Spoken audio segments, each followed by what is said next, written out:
दोपहर का समय था। तपती धूप, पसीने में भीगे गांव वाले एक बरगद के पेड़ के नीचे इकट्ठा थे। अरे भाई, इस साल तो सूरज जैसे आग बरसा रहा है। सांस लेना भी मुश्किल हो रहा है। बिल्कुल काका, लगता है इस बार की गर्मी हम गरीबों की जान ही ले लेगी। घर के अंदर जाएं तो तंदूर जैसा गर्म, बाहर आए तो धूप में झुलस जाएं। हमारे घरों में ना तो पंखा है ना कूलर, सबके सिर गर्मी से जल रहे हैं। कुछ ना कुछ तो करना ही होगा। ठाकुर साहब के घर तो बिजली भी रहती है और उनके पास बड़े बड़े कूलर भी हैं। क्यों ना उनसे कुछ मदद मांगी जाए। ठीक कहते हो मोहन, ठाकुर साहब को हमारी तकलीफ समझनी चाहिए। चलो चलकर उनसे बात करते हैं। ठाकुर प्रताप सिंह की हवेली के अंदर एसी चल रहा था। नौकर पंखा झल रहा था। उनकी पत्नी रुक्मिणी ठंडी शिकंजी पी रही थी और बेटी रश्मि किताब पढ़ रही थी। तभी दरवाजे पर दस्तक होती है। देखो कौन है। इतनी गर्मी में कौन बाहर घूम रहा है। नौकर दरवाजा खोलता है। सामने गांव के कुछ लोग खड़े थे। मोहन सबसे आगे था। साहब, गांव के लोग आपसे मिलने आए हैं। गांव के लोग? अब क्या समस्या है? अंदर बुलाओ। गांव वाले अंदर आते हैं। एसी की ठंडी हवा उनके पसीने से भीगे शरीर को छूती है। लेकिन ठाकुर की आंखों में उनकी बेबसी के लिए कोई सहानुभूति नहीं थी। ठाकुर साहब, हम लोग बहुत बड़ी परेशानी में हैं। इस साल की गर्मी असहनीय हो गई है। इस भीषण गर्मी से तड़प रहे हैं। अगर कुछ पंखे या कूलर का इंतजाम हो जाए तो बहुत राहत मिलेगी। गरीबों को भी अब कूलर चाहिए। क्या मजाक कर रहे हो? ठाकुर साहब, हमें पता है कि हम गरीब हैं, लेकिन क्या इंसानियत के नाते भी आप हमारी मदद नहीं कर सकते? अरे मोहन, तुम तो हो ही मूर्ख। गरीबों की पहचान ही ये है कि वो दुख सहें। तुम सब मेहनत करने वाले लोग हो। गर्मी झेलने की आदत डाल लो। लेकिन ठाकुर साहब, हमारे घरों में बिजली भी नहीं है। बिजली? अरे तुम लोग दिन भर बस भीख मांगने आते हो। मेहनत करो, पैसा कमाओ और फिर जो चाहिए खरीदो। यहाँ मेरी हवेली में तुम्हारे लिए कोई जगह नहीं है। गांव वाले एक दूसरे की तरफ दुखी निगाहों से देखते हैं, लेकिन कोई कुछ नहीं कह पाता। मोहन की मुट्ठी कस जाती है, लेकिन वो अपनी आवाज शांत रखता है। ठीक है ठाकुर साहब, हम खुद अपनी मदद करेंगे। गांव वाले निराश और अपमानित होकर वहां से लौट जाते हैं। हमें पहले ही पता था कि ठाकुर कुछ नहीं करेगा। नहीं, हम हार नहीं मानेंगे। अगर हमारे पास पैसे नहीं हैं तो क्या हुआ? हमारे पास दिमाग और मेहनत है। हम खुद इस गर्मी से बचने का तरीका निकालेंगे। गांव वाले उसे हैरानी से देखते हैं। चिलचिलाती हुई धूप में मोहन जमीन पर बैठा कुछ सोच रहा था। गांव के कुछ लोग भी आसपास बैठे थे। हमारी किस्मत में तो बस दुहक ही लिखे हैं। नहीं काका, हम भी चाहें तो अपनी झोपड़ियों को ठंडा बना सकते हैं। बस देसी जुगाड़ लगाना होगा। मोहन बांस, खजूर की पत्तियां और सरकंडे इकट्ठा करने लगता है। मोहन भैया, ये क्या कर रहे हो? देख चंपा, ये जो खजूर की पत्तियां और सरकंडे हैं ना, इनसे मैं एक देसी कूलर बना रहा हूं। अरे, इससे ठंडक कैसे मिलेगी? देखो, मैं इसे घर की खिड़की पर लगाऊंगा और इस पर रोज पानी डालूंगा। जब हवा इसमें से होकर आएगी तो ठंडी हो जाएगी। ये कूलर से कम नहीं होगा। गांव के कुछ लोग उत्सुकता से देखते हैं। मोहन चिक को दीवार पर लगाता है और उस पर पानी डालता है। धीरे धीरे घर के अंदर ठंडक महसूस होने लगती है। सब खुश हो जाते हैं। अरे वाह, ये तो सच में कमाल कर रहा है। मोहन छत पर चढ़कर मिट्टी और सूखी घास बिछाता है। गांव के कुछ लोग नीचे खड़े होकर देखते हैं। मोहन बेटा, ये क्या कर रहे हो? ये हमारी छत को ठंडा रखने का तरीका है। जब सूरज की किरणें पड़ती हैं तो छत गर्म हो जाती है और घर के अंदर भी गर्मी बढ़ जाती है। लेकिन अगर मैं मिट्टी और घास की परत डाल दूं तो ये धूप को सोख लेगी और घर ठंडा रहेगा। मोहन पूरी छत को मिट्टी से ढक देता है। शाम को जब सूरज ढलने लगता है तो घर के अंदर ठंडी हवा महसूस होने लगती है। गांव के लोग हैरान रह जाते हैं।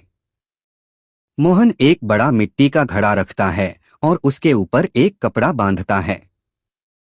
गांव के कुछ लोग पास में खड़े थे। अब ये क्या कर रहे हो मोहन भैया? नॉइज देखो, यह मिट्टी का घड़ा पानी को ठंडा रखता है। अगर मैं इस पर कपड़ा बांध दूं और इसे गीला भी करता रहूं तो हवा इससे टकराकर ठंडी हो जाएगी। यह भी एक देसी कूलर जैसा ही काम करेगा। दोपहर का समय था। गांव के लोग पीपल के पेड़ के नीचे आकर बैठते हैं। पेड़ की ठंडी हवा सबको सुकून देती है। अरे वाह, यहाँ तो हमारे घरों से भी ज्यादा ठंडक है। हाँ काका, जब घर बहुत गर्म हो जाए तो हमें दिन में कुछ समय यहाँ बिताना चाहिए। इससे हम गर्मी से बच सकते हैं। मोहन के घर की खिड़कियों पर गीली चादरें टंगी हुई थीं, जिससे अंदर ठंडी हवा आ रही थी। मोहन भैया, ये गीली चादरें क्यों टंगी हैं? जब हवा इनसे होकर गुजरेगी तो ठंडी हो जाएगी। इससे घर के अंदर की गर्मी कम होगी। गांव के लोग यह तरीका अपनाने लगते हैं। धीरे धीरे पूरे गांव में ठंडक महसूस होने लगती है। गर्मी चरम पर थी। सूरज आग बरसा रहा था। हवेली के अंदर एसी और कूलर बंद हो चुके थे क्योंकि नॉइज बिजली चली गई थी। ठाकुर, उनकी पत्नी रुक्मिणी और बेटी रश्मि बेचैनी से पसीने से लथपथ थे। यह बिजली भी ना पता नहीं कब आएगी। बिना एसी और कूलर के तो जीना मुश्किल हो रहा है। अंदर बैठा भी नहीं जा रहा। लगता है जैसे पूरा घर तंदूर बन गया हो।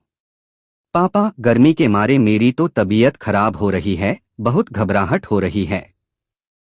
साहब, अब तो लगता है कि गांव के गरीबों की हालत हमसे भी अच्छी है। बकवास मत कर। उनके पास क्या होगा गर्मी से बचने के लिए? पापा, क्यों ना मैं मोहन के घर जाकर देखूं, आखिर वह लोग इतनी भयंकर गर्मी में कैसे रह रहे हैं।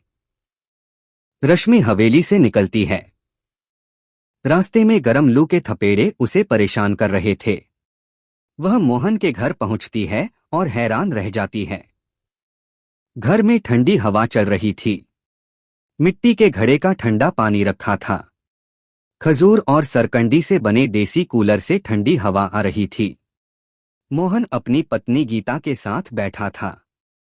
यह कैसे हो सकता है? यहाँ तो इतनी ठंडक है। यह सब हमारे देसी जुगाड़ का कमाल है।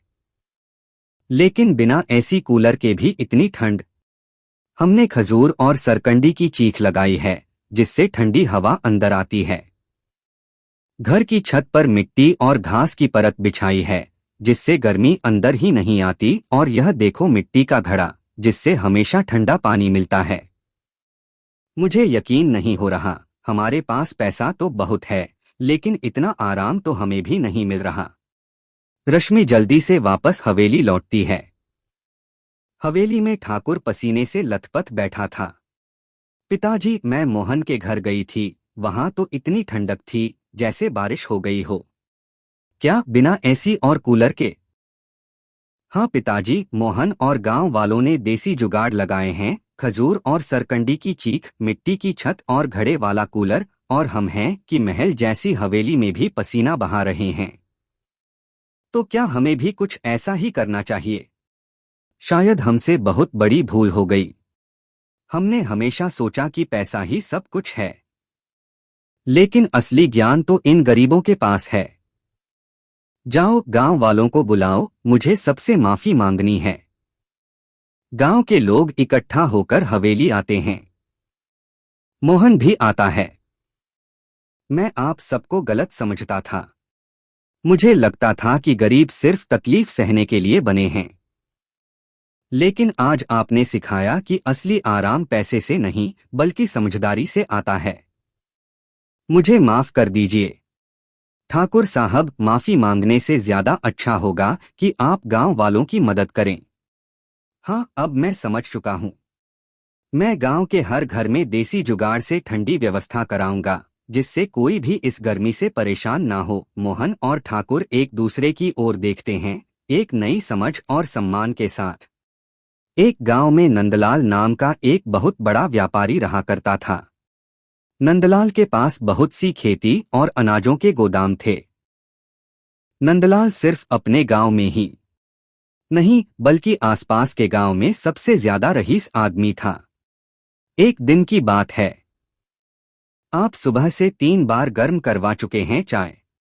मेरी समझ में नहीं आता कि आप चाय पीते क्यों नहीं। क्या चाय? लेकिन मैंने तुमसे चाय कब मंगाई? आप मुझे 3 बार चाय के लिए बोल चुके हैं। हर बार मैं चाय ले आती हूँ और वो ठंडी हो जाती है। अच्छा अच्छा, ठीक है, एक काम करो, तुम इस चाय को यहीं रख दो। आखिर आप इतने चिंतित क्यों दिखाई दे रहे हैं जी? तुम नहीं जानती आशा, व्यापार दिन ब दिन मंदा होता चला जा रहा है। मैं अपने मुंशी पंडित जी का ही इंतजार कर रहा हूँ, वो हिसाब का खाता लेकर आते ही होंगे। नंदलाल ने इतना कहा ही था कि तभी नंदलाल का मुंशी खाता लेकर नंदलाल के पास पहुंच गया और नंदलाल को हिसाब किताब बताने लगा।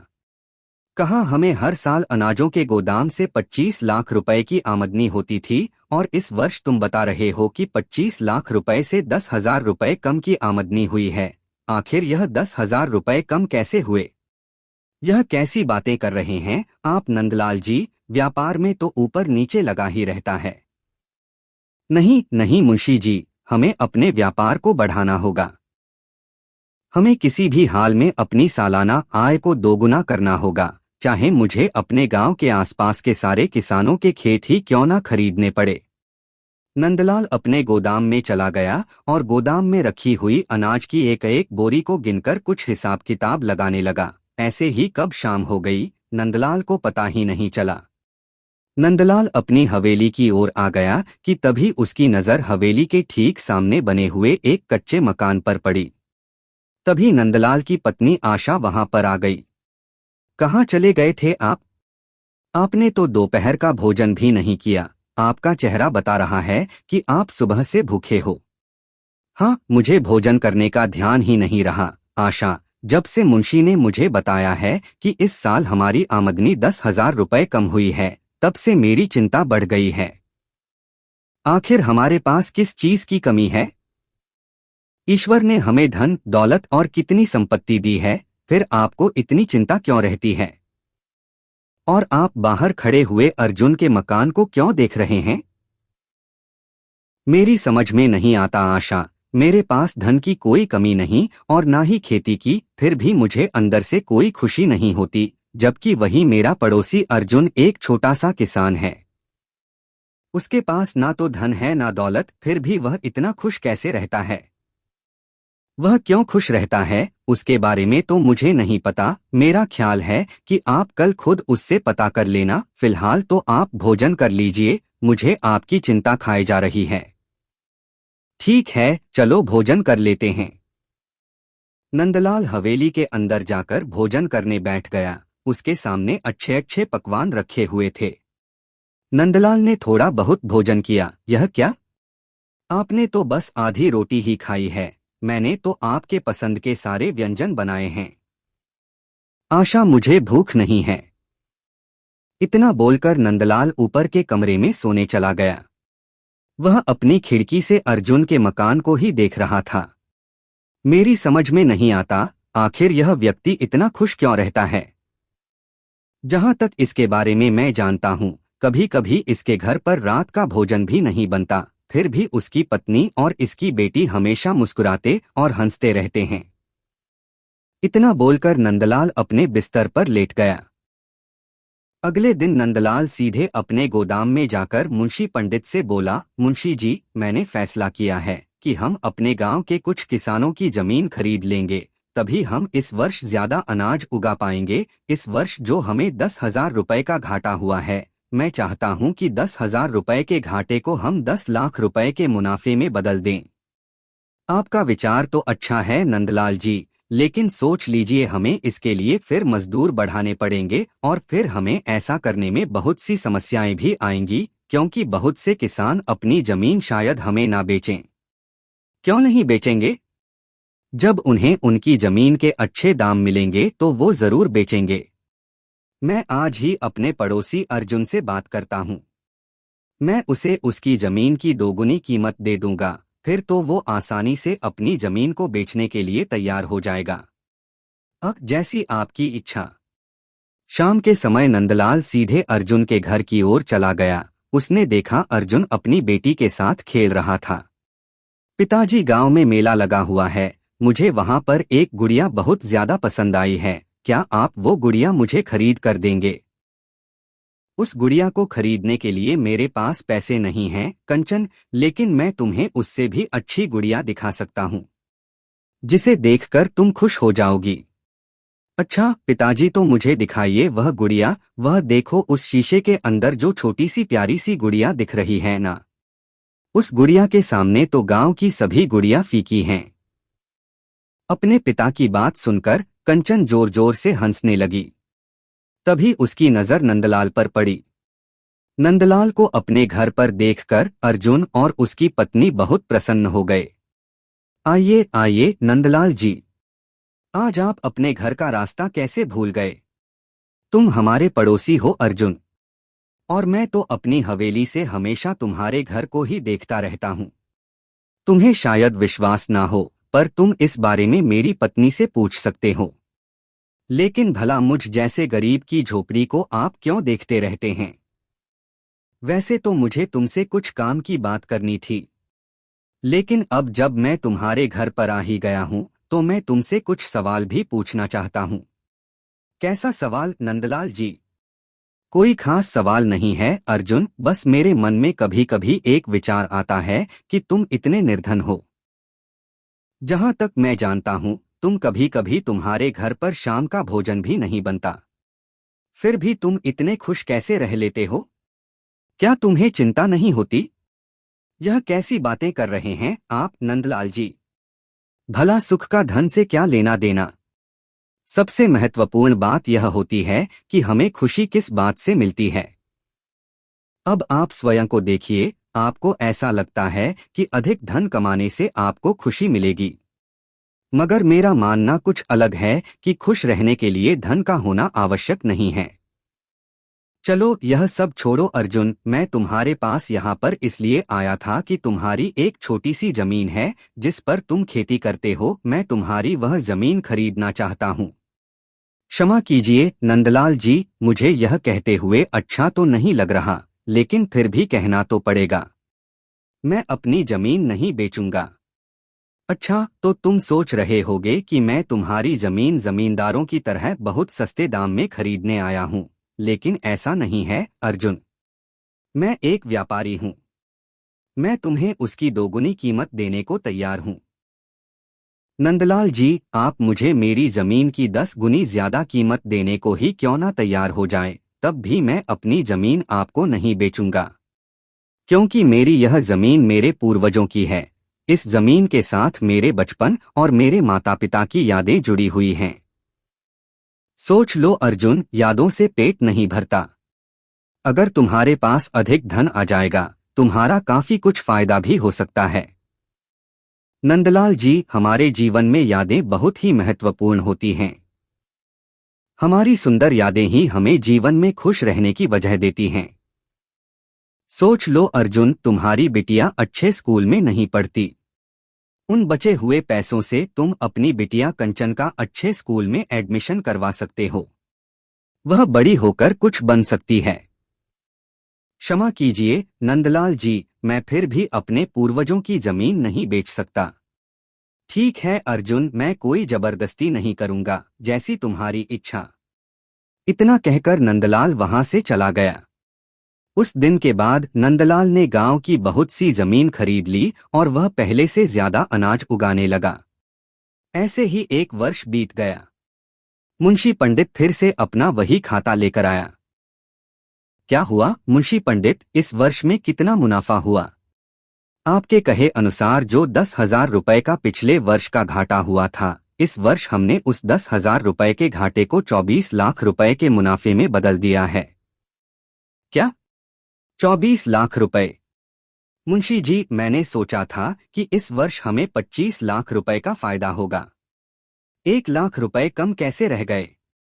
मुझे किसी भी कीमत पर इस 1 लाख रुपए के घाटे को पूरा करना है। हम इस वर्ष और अनाज उगाएंगे। याद रहे, अब हमें इस 1 लाख रुपए के नुकसान की भरपाई अगले वर्ष 50 लाख के मुनाफे में बदलनी होगी। मुंशी पंडित हवेली से चला गया कि तभी नंदलाल की 11 वर्षीय बेटी नंदिनी नंदलाल के पास आकर बोली, पिताजी, यह देखिए, मैंने इस वर्ष स्कूल में टॉप किया है। तुम्हें सिर्फ स्कूल में नहीं बल्कि जिले में टॉप करना चाहिए था। अब तुम शहर जाने की तैयारी करो, आज के बाद तुम शहर के स्कूल में ही पढ़ाई करोगी। लेकिन पिताजी, मैं बोर्डिंग स्कूल नहीं जाऊंगी, मुझे अपने गांव में ही अच्छा लगता है। नहीं नंदिनी, तुम्हें पढ़ लिख कर कुछ बड़ा बनना है। नंदिनी मुंह लटकाकर वहां से चली गई। तभी नंदलाल ने देखा कि उसके पड़ोसी की बेटी कंचन खुश होती हुई अपने घर पर आई और अपने पिता से बोली, पिताजी, मैं इस वर्ष अच्छे नंबरों से पास हुई हूँ। यह तो बहुत अच्छी बात है बेटी। अगले साल और मन लगाकर पढ़ाई करना। शाम को मैं इसी खुशी में तुम्हारा मनपसंद संत भोजन बनवाऊंगा। नंदलाल उन दोनों को बड़ी गौर से देख रहा था कि तभी नंदलाल की पत्नी आशा वहां पर आ गई। क्या आप नंदिनी को बोर्डिंग स्कूल भेजना चाहते हो? आप अर्जुन और उसकी बेटी को क्यों देख रहे हो? देख रहा हूं कि मेरी बेटी ने स्कूल में टॉप किया है, फिर भी मुझे कोई खुशी नहीं हो रही, जबकि इस अर्जुन की बेटी सिर्फ अच्छे नंबरों से पास हुई है। फिर भी वह कितना खुश है, कैसे मुस्कुरा रहा है। आशा, मुझे याद भी नहीं कि मैं आखिरी बार कब मुस्कुराया था। ऐसे ही 20 वर्ष कब बीत गए, पता ही नहीं चला। नंदलाल की बेटी नंदिनी अब बड़ी हो चुकी थी। वो इस गांव की कलेक्टर के लिए चुनी गई थी। तो वहीं दूसरी तरफ अर्जुन की बेटी अपने पिता के साथ उसके खेत में हाथ बटाने लगी। उस दिन नंदलाल पूरे गांव में मिठाई बांट रहा था। वो मिठाई बांटने के लिए अर्जुन के घर पर चला गया। आइए आइए नंदलाल जी, जहां तक मुझे याद है तब 20 वर्ष पहले यहाँ पर आए थे। मेरी बेटी कलेक्टर बन गई अर्जुन, और मेरी बिटिया मेरे खेत में मेरे साथ हाथ बंटाती है। तो क्या तुम खुश हो? ये तो खुशी की ही बात है नंदलाल जी। दूसरों की मदद करने में हमें जो खुशी मिलती है वो किसी धन कमाने में नहीं मिलती। कभी दूसरों की मदद करके देखिएगा नंदलाल जी। तभी अचानक नंदलाल को चक्कर आ गए और वो जमीन पर बेहोश होकर गिर पड़ा। नंदलाल को बेहोश होता देख वो अस्पताल लेकर गए। अस्पताल में डॉक्टर नंदलाल को चेक करने लगा। घबराने की कोई बात नहीं है, इनका बीपी हाई हो गया है। आज से इन्हें रोज बीपी की दवाई खानी पड़ेगी और इन्हें भोजन में तली हुई चिपचिपी वस्तुएं बिल्कुल छोड़नी होंगी। नंदलाल को होश आ चुका था। डॉक्टर की बात सुनकर नंदलाल की आंखों में आंसू आ गए। घबराइए मत नंदलाल जी, आप ठीक हो जाएंगे। आज मुझे तुम्हारी बात याद आ गई अर्जुन। मैं समझ गया कि इंसान की खुशी अधिक धन कमाने में नहीं है। अब देखो ना, मेरी बेटी कलेक्टर बन गई है। एक पिता के लिए इससे ज्यादा खुशी की और क्या बात हो सकती है। मगर मैं खुश होने की बजाय उल्टा बेहोश हो गया। अधिक धन कमाने के चक्कर में मैंने अपना पूरा स्वास्थ्य बिगाड़ लिया। आज मेरे पास धन की कोई कमी नहीं है, मगर उसके बावजूद भी अब मुझे हमेशा हाई ब्लड प्रेशर की गोली खानी पड़ेगी और नापा तुला भोजन करना पड़ेगा। घबराइए मत नंदलाल जी, ऐसा कुछ नहीं होगा। बस आप ज्यादा धन कमाने की लालसा छोड़ दीजिए और ईश्वर ने आपको जितना दिया है उसमें खुश रहना सीखिए। हमेशा मुस्कुराइए और खुश रहिए। देखिएगा आपकी ब्लड प्रेशर की बीमारी भी ठीक हो जाएगी। अर्जुन की बात नंदलाल के समझ में आ गई। उस दिन के बाद नंदलाल अपने धन कमाने की चिंता को छोड़कर अधिक से अधिक दान करने लगा। अब उसने चिंता करनी छोड़ दी थी। कुछ ही समय के बाद डॉक्टर नंदलाल से बोला, नंदलाल जी, ब्लड प्रेशर में ऐसा बहुत कम होता है कि मरीज बगैर गोली खाए ठीक रहे, लेकिन आप तो पूरी तरह से स्वस्थ हो गए हैं। बहुत बहुत बधाई हो, क्योंकि मैं स्वस्थ रहने का उपाय जान गया हूँ। तब तो आपको मुझे भी इस उपाय को बताना चाहिए ताकि मैं आपके इस उपाय से और लोगों की मदद कर पाऊं। साईं, इतना दीजिए, जामे कुटुंब समाए, मैं भी भूखा ना रहूं, साधु न भूखा जाए। मैं आपकी बात का मतलब नहीं समझा, नंदलाल जी। इसका मतलब ये है, डॉक्टर, कि ईश्वर बस उतना ही धन दे जितने से मेरा और मेरे परिवार का पेट भर सके, और अगर मेरे घर में कोई अतिथि आए तो वो भी भूखा ना जाए, क्योंकि अधिक धन कमाने की लालसा इंसान को बीमारियों और परेशानियों के अलावा और कुछ नहीं देती। आपके इस विचार से तो मैं धन्य हो गया, नंदलाल जी। अब से मैं भी ये नियम अपने जीवन में अवश्य लागू करूंगा। आज नंदलाल और अर्जुन दोनों एक साथ बैठकर शाम को गप्पे लड़ाते हैं और अब वो हमेशा खुश रहता है। स्टोरी अच्छी लगी तो सब्सक्राइब करो।